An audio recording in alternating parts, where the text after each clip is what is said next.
یا اللہ۔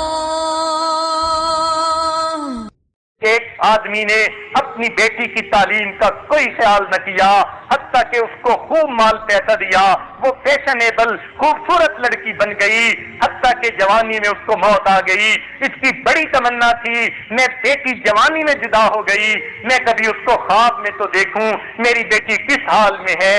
ایک دن اس نے خواب میں دیکھا اپنی بیٹی کے قبر پہ کھڑا ہے، اچانک اس کی بیٹی کی قبر کھل گئی۔ کیا دیکھتا ہے کہ بیٹی بے لباس پڑی ہے، اس نے اپنے سطر کو چھپایا، مگر اس کی تو حالت عجیب تھی، اس کا سر بالکل کنجا ہے اور اس کی شکل عجیب ہے۔ اس نے پوچھا بیٹی تیرا کیا حال؟ کہنے لگی ابو میں بے پردہ پھرتی تھی، جب یہاں قبر میں آئی تو میرے سر کو بہت بڑا بنا دیا گیا، پہاڑوں کی طرح میرا ہر بال بڑھ کے درخت کی طرح بنا دیا گیا جس کے شاخیں زمین میں دور تک پھیلی ہوتی ہیں۔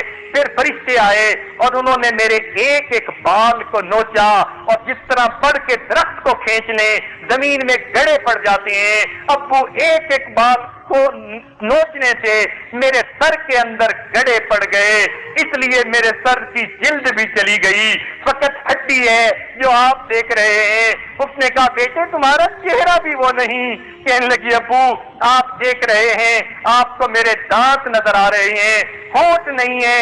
اس کی وجہ یہ تھی میرے ہونٹوں پہ سرخی لگی ہوئی تھی اور میں اسی طرح وضو کر کے نمازیں پڑھ لیتی تھی۔ فرشتے آئے اور انہوں نے کہا تو طہارت کا خیال نہیں کرتی تھی، تیرا غسل بھی نہیں ہوتا تھا۔ چنانچہ انہوں نے میری سرخی کو جو کھینچا، یہ سرخی چپک گئی تھی میرے ہونٹوں سے، سرخی کے ساتھ اوپر اور نیچے کے دونوں ہونٹ بھی کٹ گئے، اس لیے آپ کو میرے 32 دانت نظر آ رہے ہیں، ہونٹ اوپر نہیں ہے۔ باپ نے کہا بیٹی تیرے ہاتھوں کی انگلیاں زخمی نظر آتی ہیں۔ ابو میں ناخن پالش لگایا کرتی تھی۔ فرشتے آئے کہنے لگے تیرے اس ناخن پالش کی وجہ سے تیرا غسل نہیں ہوتا تھا، پاک نہیں ہوتی تھی، تیرے ناخن کو ہم کھینچیں گے۔ انہوں نے میرے ایک ایک ناخن کو کھینچا۔ اب وہ میرے ہاتھ پہ زخم ہے، میرے چہرے پہ زخم ہے، میرے سر پہ زخم ہے، میں بتا نہیں سکتی۔ آپ نے مجھے اتنی محبت دی تھی، میں نے جو خواہش کی ابو پوری کر دی، مجھے اتنی محبت دی، میں تو غم پریشانی کو جانتی نہیں تھی، شہزادیوں کی طرح آپ نے پالا۔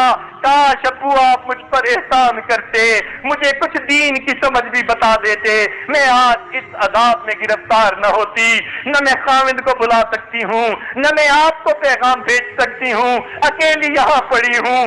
فرشتے آتے ہیں، ہاتھوں میں گرز ہوتے ہیں، میری پٹائی کرتے ہیں، ابو میرا دکھ بانٹنے والا کوئی نہیں۔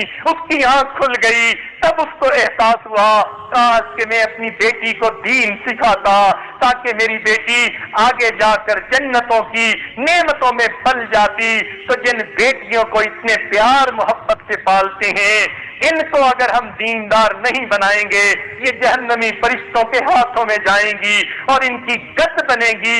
اس لیے بہتر یہ ہے اپنی بیٹیوں کو ہم دین پڑھائیں، دیندار بنائیں، اپنی بیٹیوں اپنی بیویوں کو دیندار بنائیں، عورتوں کے دینی معاملات میں ان کا تعاون کریں، ان کو ترغیب دیں اور ان کو دین کی بنیاد پر زندگی کا ساتھی بنائیں تاکہ ماحول کے اندر دینداری آئے۔